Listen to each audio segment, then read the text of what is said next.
subscribe. Tariq Radio. Watch and subscribe.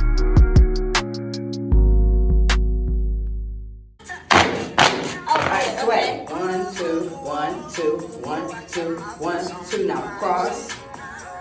Alright, there we go. So we got it.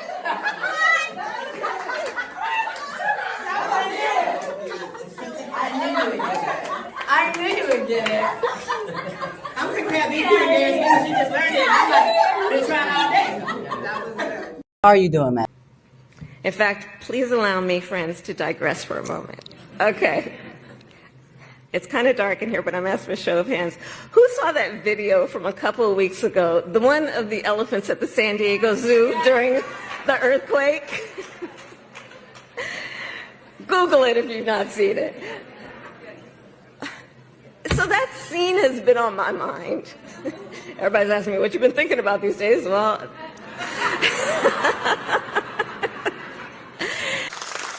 all right, we in the building, ladies and gentlemen. Yes, we are. Round of applause to you. We are in the building for the Late Night Tap In with Tariq, Nasheed, and I am your gracious host. I'm Tariq. Much respect to you guys. Much love to you guys. Glad you guys are here. If you can hear me loud and clear, can everybody please give me the thumbs up? That would be greatly appreciated. Let me know that the sound is good. Let me know that you hear me correctly. And then we can do our thing, ladies and gentlemen. Before we get started, excuse me, let me shout out many of the regulars in here like I do. That's a mandatory thing. We got to shout out some of the regulars in here real quick. And we already have almost 500 people within the first 15 seconds. I love it. All right, let me shout out some of the regulars because there's a lot of people in so far. We got Zelly Mac, Miss Beverly, Cousin Jerry, Khalid, Panamera, Zuri, Aki, Monsoon, Liam, FBA Trade Day, 19, Monisha, FBA Chuck. We have Concern, Sweets, Sage, Lilo, me, Brother Ty Powell, Cam, Highland, Randy, Kapora, Trinity, Brother Maroc, Sister Val, Love I Am, Brother Mikkel, FBA Rada in the building, D Solon, Mr. Zulu, and the Tethernator. Shout out to you guys. What's up, Mr. Zulu in here? What's up, Mr. Zulu? Let's get Mr. Zulu in here real quick. Let's see what he has to say. Mr. Zulu, what's happening? Well, did you drop down, Mr. Zulu? Or Mr. Zulu hop back in?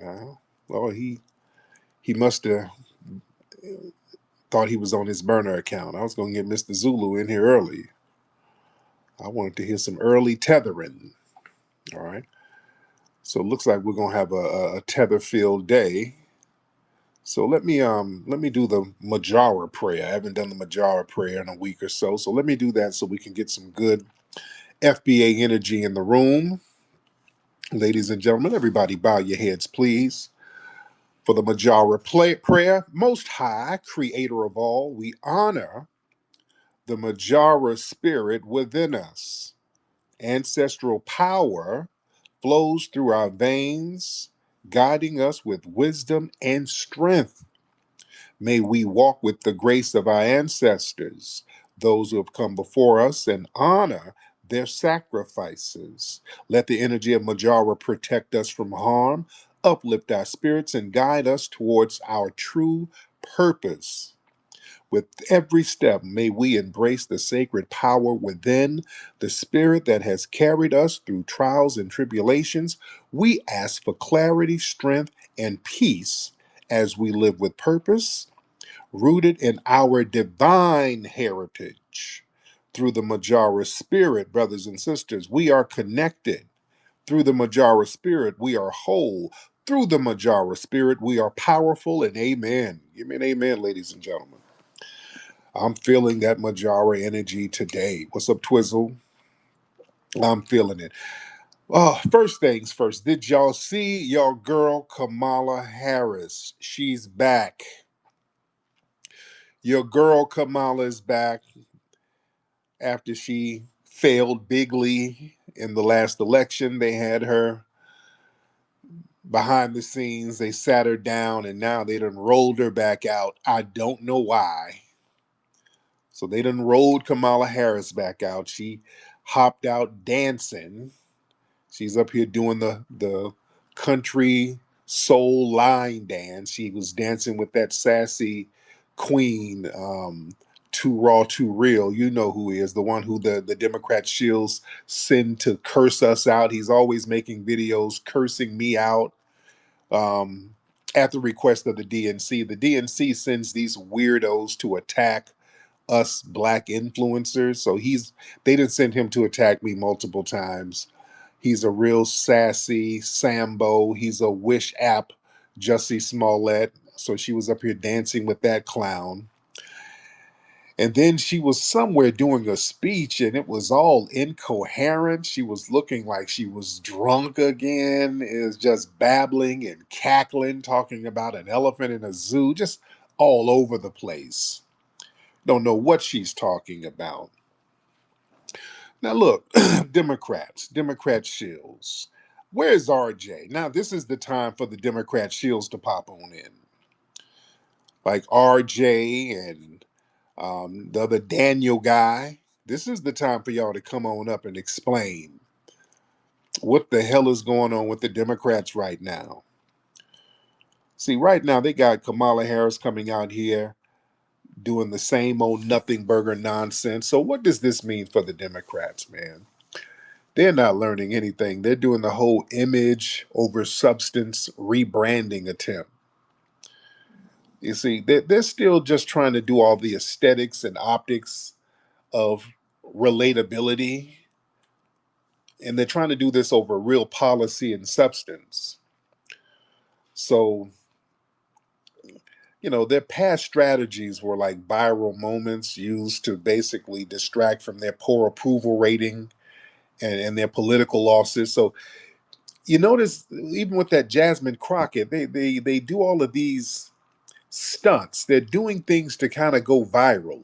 Even Jasmine Crockett, I saw a video of her just talking about all the. I want to name the 10 bad things, the dumb things Trump did. The 10 dumb things. Stop the immigration and just a bunch of babble. They're trying to do little goofy things to go viral, and it's showing how tone deaf they are. They've already suffered a major political setback. So reemerging with babbling and dancing and incoherent gibberish, the Democrats are still tone deaf. They still fail to learn from the voter backlash. You're having Kamala Harris run out here doing the same old thing that helped her lose. Y'all didn't learn nothing. You haven't learned a damn thing. Instead of them engaging in some soul searching or some policy reform, they're like, let's just try repeating the same performative tactics again, and then we're going to attack the grassroots even more if they get too uppity with putting us on Front Street. See, they got a strong reliance on the cultural pandering. See, the Democrats. They've been criticized for using this surface level engagement with Black culture, with the slang and the dancing and the church visits, while offering zero tangible benefits in return to us. So they are so damn tone deaf, they don't get it. It's a new day right now, Democrat shills. Where y'all at? I want y'all to come on in here. What's up, Yoshi? What's up, Nikki? I see you. Where are the Democrat shills now? What's up, Brooke? I see you, beloved. Where are they at now? RJ is usually the main one up in here. He ain't up here now. I need you in here. I need to hear some of the Democrat talking points. What are they telling you, clowns?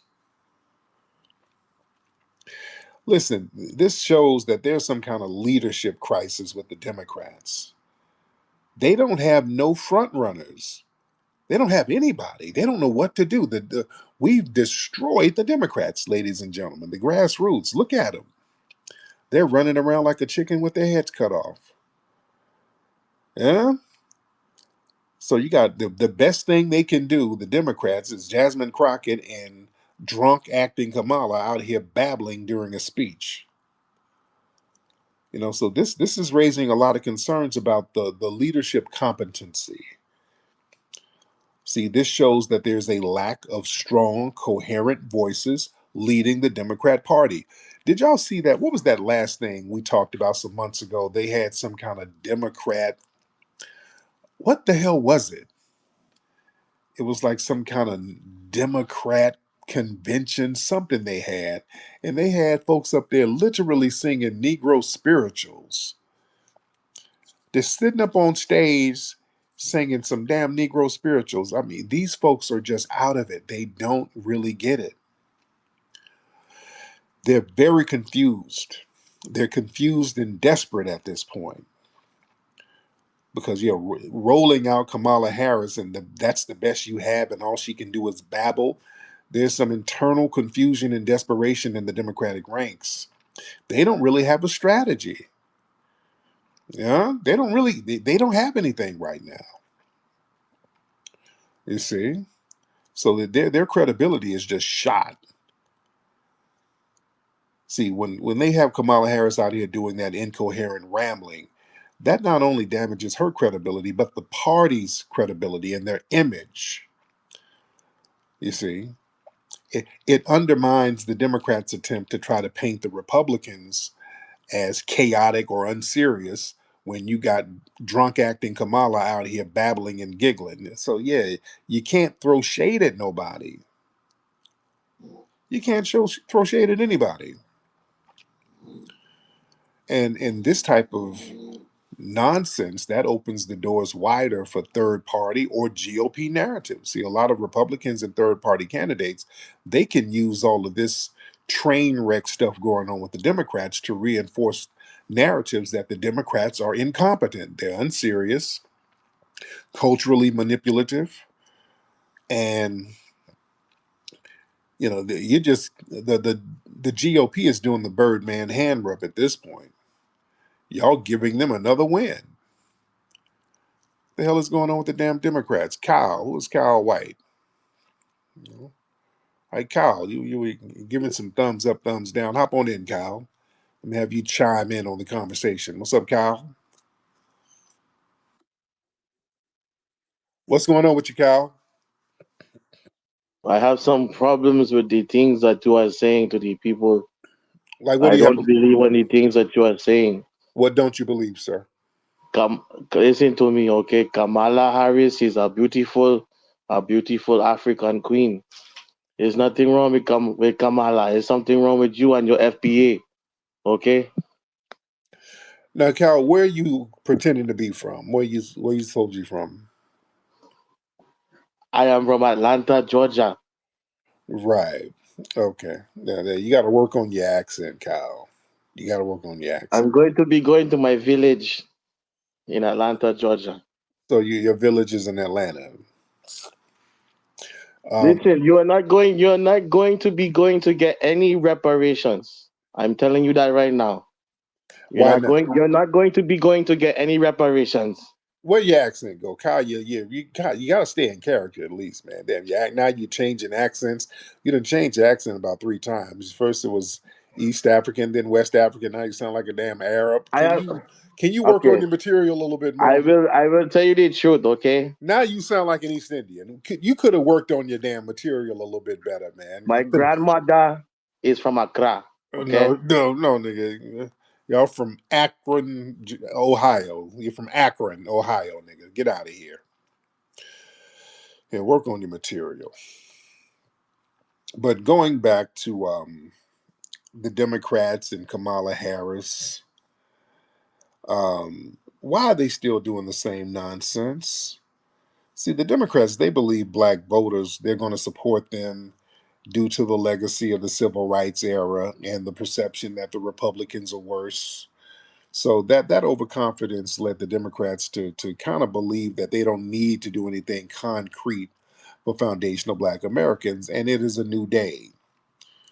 The Democrats keep doing this same nonsense because, see, they think their cultural gestures are going to be cheaper than policy.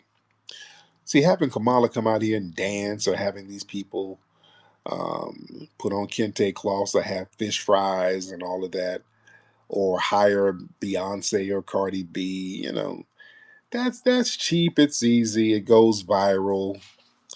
But tangible policies, that requires real political capital. It requires resources and risks. And the Democrats, they're just going to try to do what's easiest to maintain the benign neglect policy against us. And we're saying enough is enough. And we got to be very, very honest about what's controlling the Democrats. The Democrats are controlled by donor class interest. Let's just be real. The Democrat leaders, they're beholden to corporate donors, tech giants, Wall Street. None of these people, they don't want redistribution of wealth, or specific policies that empowers a politically conscious Black base. So, they're just going to give us a lot of lip service while they're giving all of these other groups economic empowerment. And see, we can't go for that no more. You see, we ain't going for that. And that's another thing. They got to play these little games with us because they're afraid of upsetting their other minority coalitions. You see, offering tangibles to foundational Black Americans, that requires lineage-based policies. And a lot of the Democrats fear that would cause tension with other groups. We don't give a damn. So they're going to keep throwing that vague people of color stuff. We just don't care. It's a new day. It is a new day right now. And the Democrats, they're doing all this tone deaf stuff. And let's be real. The Democrats, they're disconnected from the grassroots. Look at the people who's clicked in with the Democrats, who they get information from. Who do they get information from? Like the Rollins, that sassy bootleg Jussie Smollett Queen dude. So yeah, the Boule class, the LGBT Sambo class, the immigrant class. This is who they're getting feedback from. So they're not really corresponding with people from the soil like that, who don't have all of these other alphabet agendas going on. You see, they're not really talking to somebody or people from the foundational Black American grassroots. In fact, they have disdain for foundational Black Americans. I would submit to you that the Democrats are battling foundational Black Americans. We are the ones in the crosshairs. The name of the game is to neutralize our power and our strength so that they can elevate all these other groups. I'm telling you, the Democrats are at war with our asses. You see? This is why we're not relating to none of these people they're rolling out. We feel their funny style energy. That's why they're not connecting with us like that. Because see, what do the Democrats do? They push intersectionality, and they know that dilutes foundational Black American specific issues. They'll promote LGBT immigrant activists and all that, and blur the line between race, gender, sexual identity, deliberately avoiding the lineage-based injustices that are unique to foundational Black Americans. So that makes it easier for them to dodge direct responsibility and start talking about what needs to be done for all these other groups. We ain't going for that. And we got to understand, we know the Boule and the Black gatekeepers, they serve the status quo. Their job is to protect their institutional relationships, not to disrupt them. They still want to get invited to the tea and crumpet parties, to the DNC brunch. They don't want to upset that, so they're going to do what they need to do to stay in that mix. And they use that Boule class to really attack us on the grassroots. You see, they discourage a lot of racial demands, and they suppress real grassroots spokespersons who might actually challenge the power structure. This is why they're always co opting people to attack us. And I'm telling you, they've had DNC shills try to infiltrate our circles. Some of the people who were in our circles around us doing things to undermine us, these were people who were directly associated with Democrat organizations. So I'm telling you from experience. Like foundational Black American grassroots activists and spokespersons, they're actively excluded from Democrat tables. Strong voices from the grassroots that's really, really talking about allocation of resources, reparations, things like that, crime bills, any type of wealth distribution or recompensation. You're just ignored. You're labeled as a radical or you're smeared as being divisive. You see? And look, the people that they get, these are media selected spokespersons. They get people and push them out there, and these are the people who they approve to be the so called activists, and they have no clout on the grassroots streets whatsoever. And what these folks do, their job is to do what the Black Lives Matter thing did. They got these corporately sponsored people who had zero grassroots credibility whatsoever. Nobody in the streets knew these people. They just handpicked some people and said, hey, these are the leaders right now. These are the leaders of Black Lives Matter. And let's see what they have to say. All lives matter, LGBT and trans lives matter too. Well, see, there it is. So we're going to have to prioritize the trans now because your leader just told us, the leader that we propped up, you see. And right now we're being more politically sophisticated where we're not going for those Jedi mind tricks. We are not going for those Jedi mind tricks. Oh man, we got a lot of folks in here. Hold on. Let me see who we got. Because there are a lot of people trying to get in here. Let me get Twizzle from the town in here. Let me get Twizzle in here. Let me get Brother Twizzle in. Brother Twizzle, what's happening, bro? What's up with the player, man? I'm good, man. How's everything going? You know me, if I complain, nobody will listen. No doubt. Yeah, man, I was just sitting here going along with the thing, man. You right, dude. A lot of people in the Democratic Party, they're kind of folding right now and they're kind of eroding. I remember a long time ago when you was like, you want the Democratic Party. I ain't gonna say you, but how the Democratic Party was trying to yearn for our votes. I remember we was saying we want the Democratic Party to crash. And look at it right now. Yep. Never in my life have I ever seen anything like this politically. And the Democratic Party is nothing but a party of feminists and beta males who a party of immigrants. And if you don't believe me, this Abreu Garcia thing right now is really destroying them. And when the midterms come around, they're going to hear a lot of it. They're going to get their asses handed to them with no paper towel, with no toilet paper. But hey, I just want to bring this up. Did you see old boy Sir Michael Singleton get into it with Anna Navarro today when that cockeyed Cuban let her full bigotry come out? I peeped Yeah. today that they have a lot of jealousy towards us, bro. It's not hatred, them Cubans and them Latins and all them. They have a lot of jealousy towards us, and I'm gonna land my plane there. Thank you, brother. I appreciate you. But yeah, I saw that. That was very funny. Earth. I mean, can you pull your thong back over because your bussy is queefing? Earl. Okay, that's Earl. He's a suspected white supremacist, and his bussy is a little loose right now. But let me get him out of here. All right, Earl. Earth, whatever your name is. All right, let's get Jane Reinhardt. Let's get Jane Reinhardt in the building. Then I get True. Jane, what's up, Jane? Miss Jane, hop on, little Jane, Lily Jane, whatever your name is. All right, while we're waiting on Jane, let's get True. What's up, True? How you feeling? I'm good, True. How are you? Blessed and favored. There you go. What's on your mind, True? I totally agree with you. I look at MAGA and the hate they spew. They focus on the needs of their constituents for the whole 4 years. They never stopped from the day Trump left office. Democrats pick and choose when they want to come and try to give you a handout instead of really truly helping the needs of the people, and it Oh makes them yeah, look bad.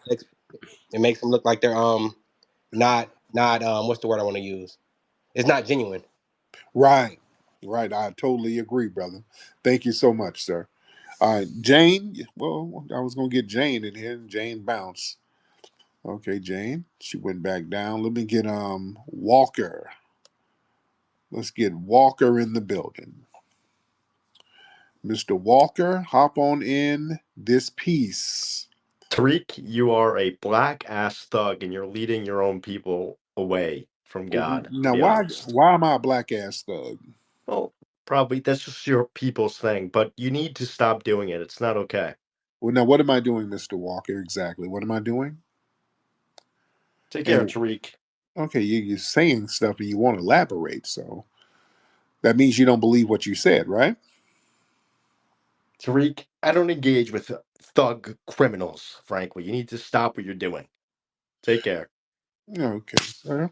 Okay, we got a weird white supremacist suspect just saying stuff. They think every black person is a thug. That's their thing. Speaking of that, family, did y'all see the case? I think this was it Rochester, New York, where this, I won't even say suspected, a white supremacist woman was at a playground and there was a black kid who was special needs. I think he had autism or something like that. He was a child. I think he touched her bag or something. And the woman started calling this special needs child all types of N words. And there was another Somali man who, shout out to him. He was checking her on it. He filmed her. She started calling the Somali man the N word, and she was just doubling down. The woman's name is Shiloh something. I want to say it's Rochester, New York. And here's the thing: this white woman, because people got her information, they put her information out because the guy filmed and got her license plate. Well, good. And people found out who she was, so now she went into Karen mode. And now that woman put up a crowd fund, and she raised damn near $200,000 already from fellow suspected white supremacists. So we got to understand what climate we're in right now. You see, that white supremacist woman, she's seen as a folk hero for white supremacists. To a lot of white supremacists, she didn't really commit a crime. She stood her ground against a society that they see as too tolerant of diversity. So, they look at her as saying what other people are thinking, and, they make her a white supremacist champion. And also that's a reinforcement of white victimhood. So they manufacture this narrative that white people are under attack for expressing themselves. So by donating to her, the other white supremacists, they feel like they're fighting back against the woke mob or cancel culture, even though this woman engaged in overt racism against a kid. And see what they're trying to do. White supremacy, open white supremacy is no longer becoming taboo, which is good. I like open white supremacy, all that behind the scenes stuff. No, no, no. Bring it on out. See, these white supremacists are getting desperate and they're just being wide open with the white supremacy. That's good. It's the covert white supremacy that messes us up. When it's open, see, they're shooting themselves in the foot, which is good. Because, see, that makes everybody get on code against it. You see? A lot of this white supremacist language and behavior is getting more and more mainstream, and they're normalizing it openly, which is good. And we got to understand how degenerate they are. See, white supremacy is a degenerate damn practice. It's a degenerate culture. So let it show. Let's bring it all out in all of its degenerate glory.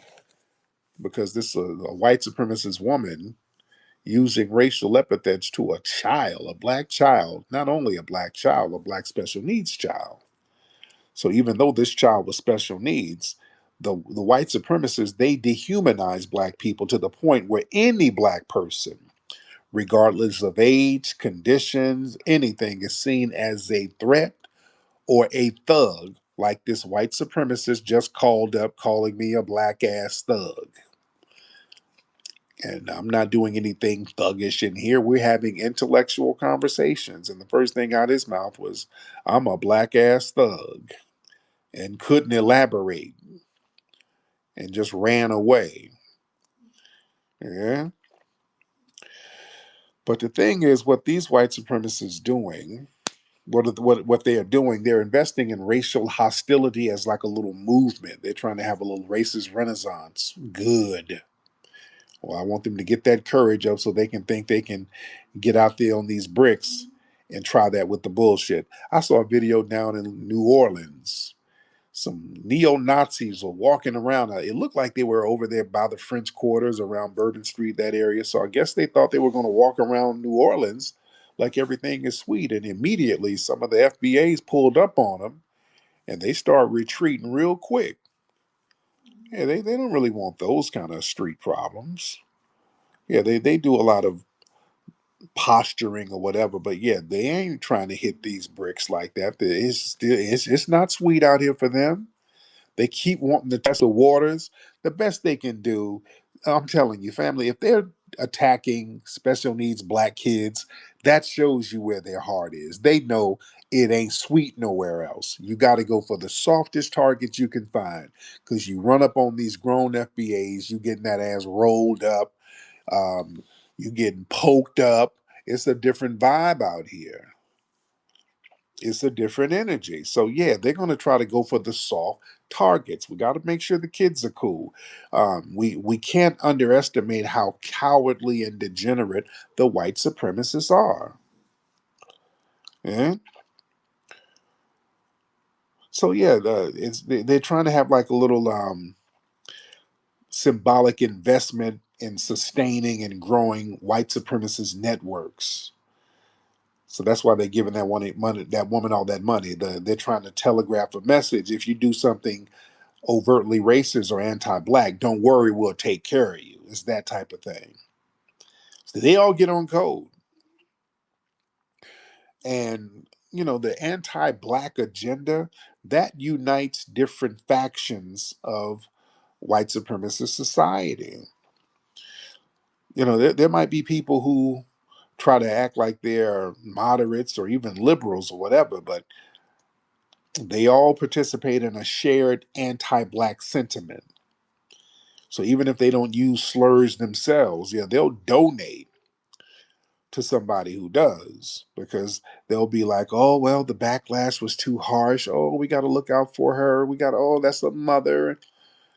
When they're really supporting white supremacy. You see. And right now there's a desensitizing vibe happening where there's suffering of black people, even black children.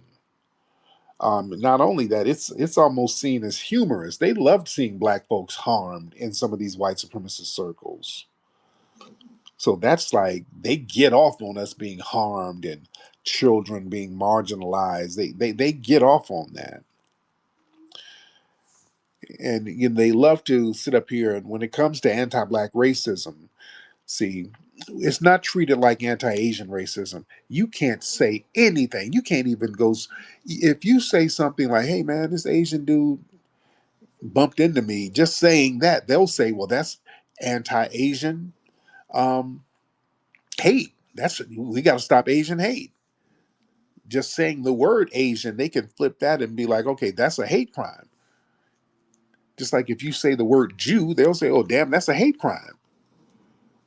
You understand? These are protected classes. Now, listen, these people come up and call us all types of N words and violate children, and well, it's free speech. I mean, it's the First Amendment. See, that's how white supremacy works. It's on white, and I say so. When they talk about us and when it's anti-black racism, it's all about free speech, First Amendment. So we got to understand how these white supremacists get down. Let me get my brother Afro Elite in the building. Brother Afro Elite in the building. Afro, did you just have a birthday, brother?